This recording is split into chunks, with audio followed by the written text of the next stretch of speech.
and welcome to another episode of the Grow Your Occupancy podcast. I'm Julie Podewitz, CEO and founder. Really excited to welcome our guest today, Jayne Sallerson. Welcome, Jayne. Welcome. Thanks for having me. I'm very excited to talk to you. Jayne Sallerson is a seasoned veteran in the senior living industry. She's an investor, partner, and the Chief Operating Officer at Charter Senior Living.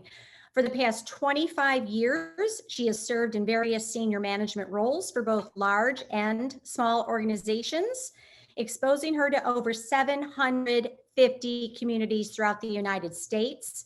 She's developed and executed sales and operational infrastructures where the net result has been increased revenue, reduced expenses, and improved NOI, something we all reach for.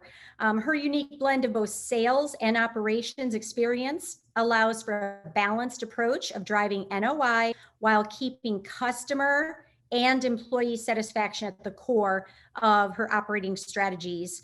Prior to Charter, she served as Executive Vice President of Sales and Operations at Benchmark Senior Living and 7 years as Executive Vice President of Sales and Marketing for Emeritus Senior Living prior to the Brookdale merger. Jayne also has experience in software platforms, specially designed for senior living. She helped launch and was COO of Sherpa CRM, a first of kind built to integrate empathy with sales. She is a well-recognized leader within the senior housing industry. She served on multiple Argentum roundtables and is a frequent presenter at national senior living conferences and taking time out of her day to talk to us. After listening to that, I just really feel old. So, oh my gosh. Well, Jayne, you look great as always. I just want to jump right in here. As COO of Charter Senior Living, growing organization, want to learn more about what's happening at Charter, but I think about all the plates you must juggle as Chief Operating Officer. And I'm curious, where do you put your energy as COO? I don't think it's one thing. I think the biggest thing is I never take my eyes off sales. A lot of times operators will totally focus on, operations, but kind of forget that the sales are what brings the revenue in, and cutting expenses is a short-term, approach to really growing NOI. So I never take my eyes off sales. I think it's just because of my sales background. Right now, the biggest challenge, like everyone in the industry is talking about, is staffing. And the NOI compression we're all feeling because of increased wages. All of us have had to raise wages to recruit. If you didn't do that, you wouldn't have staff, or you would spend a lot more money on using agencies, right? Outsourcing agencies. So I'm really focusing on how do we retain staff, and I really believe it's all about culture. I know wages are one part of it, but really creating an environment where people want to work for you, I think is the key for retention. And then the other thing that we're really focused on, I think more than ever, has been our pricing, right? Our market rates, and really monitoring market rates. Typically in the past, most operators, you raise your market rates once a year, right? At the end of the year or whatever, we have our new market rates and everyone complains that there's new market rates. And we've just really are focusing now on quarterly pricing. So we really look at all our pricing on a quarterly basis.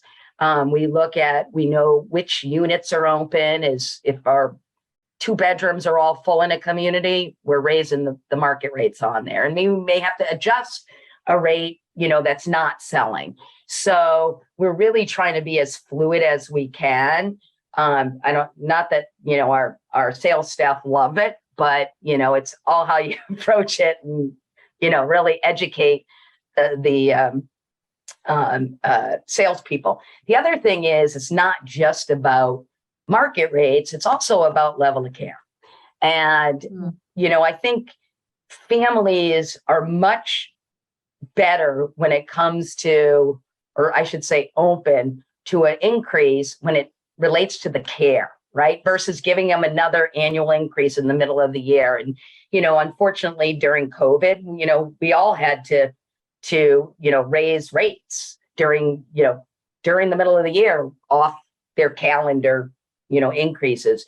So it's really looking at that, making sure that are we charging the right level of care? I mean, we all know that caregivers will provide extra services because they love the residents, and before you know it, they're a higher level of care, but we're not charging for it. So we're really being granular on that and getting all the regional staff involved, not just the RDO, but the regional nurses very engaged, working with the nurses. So it's really just the never take my eyes off sales, and managing the whole staffing and pricing so that we can, grow NOI while we're, getting these headwinds. The other headwinds that, unlike our own personal lives, utilities have gone up, food has gone up.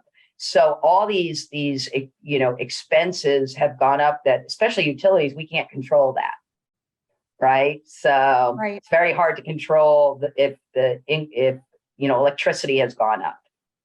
So, you got to find ways of mitigating that. So I'm taking notes, you're talking, Jayne, keeping your eye focused on sales.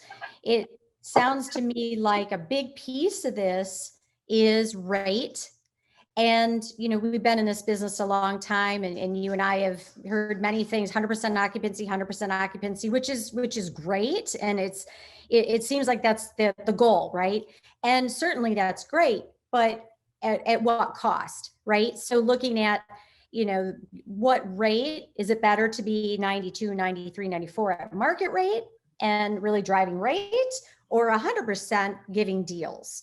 Right. So it sounds to me like you're really zeroing in on that pricing, those rates. So each quarter, how, it sounds to me like you're really kind of going to dynamic pricing. Yeah, it's not as sophisticated, I would say, as, hotels, right? Hotels, they know when they're full and they can adjust, and we're full and we're just going to charge more. So no, we look at it quarterly. We just have the ability to pull up vacant units. Where are the vacant units by community, and and then be able to sit down and really look at the competitive analysis. We try to get updated competitive analysis, as frequently as we can, to say, what, we think we can push the rate here. I can tell you in the last probably 6 months, our RevPOR to budget in our communities has been really good. So we're not cutting tons of deals. If we're going to do a deal, it's a short-term burn off, like, you get X amount off for 3 months, so it's a short-term burn off versus a long-term, I'm discounting this, unit, which you never, make up on. So, right. We've been pretty good at really watching that. Communities sneak a few in there. So it's staying close to it and making sure we're keeping an eye on it, and sometimes, depending on, we have I like to say, a potpourri of products, some new developments, but a lot of ours we've taken management over struggling assets that could be 50% occupied. Well, you can be a little bit more lenient on some type of a promotion in a 50% building, but higher occupied buildings. And you're right. You don't want to be 100% and not making margin. right? So you may be better off losing a customer here and there because they can't afford you rather than just discounting it, you know? Yeah, no, good point. And talk to me a little bit about rate discounts, deals. Given the market we're in it's very competitive, but very expensive. To your point, I mean, box of cereals, $7. Where do you? What are you hearing from the field as far as customers? Their understanding rate? Are they asking for deals a lot, or what? What are you hearing? I think it depends on the market. And I also think it depends on the sales skill of our salespeople. On being in sales and dealing with a lot of different salespeople over the years, I think it really depends. I mean, a lot of times they'll hear one comment from one person and the sky's falling down, right? And I cringe every time I hear that they start out with, I can waive the community fee, right? That's the first thing they get all nervous about. So right. I think it really depends. And I think you have to ask questions. Is it one person that's doing it? I always try to go to the facts, right? Okay, tell me how many customers we've lost over the last 90 days because we were more expensive. And 9 times out of 10, it's like 1. So I think if you price right in the market in the first place, you should be okay. And I'll tell you, everyone is raising their rates. Everyone's raising their market rates. This is not, it's not just a charter thing. Everyone is feeling the pressure of NOI, right? And, we all have private equity firms we work with and asset managers we work with. And they're still going to question, how do we get NOI up? What are creative ways? And I think it's stepping out of the box, Julie. I think our industry is we've done things so the same, like staffing has always been the same, right? 7 to 3, 3 to 11, 11 to 7. I have to have these people. And I think you have to think out of the box. And I think you have to think differently and figure out how you can manage staff very closely, right? And maybe it's not a full shift, that you have a part-time shift during your heavier times that you're caring for residents. So, I think when you start to get really granular and brainstorm, there's ways of doing it without compromising the care. I think we just get used to, this is the way that we've always done it, so everyone's going to do it that way, and same thing with staff, right? The managers, it's always the same managers in every building, right? We all have the same managers. So I think it's a time when you have to step out and say, we're just not going to do it that way anymore. We're going to try something different. And, I think there's a lot of companies out there now, and you're probably aware of them, that are kind of like, the best way I could explain it is it's like Uber for caregivers, right? So, so you post, I have an open position, and people accept the position. We're seeing it's about 30 or 40% less than agency. So that's another option to say, if I'm short staffed, and there's a lot of companies out there that are doing that now. We have found it really successful in some markets.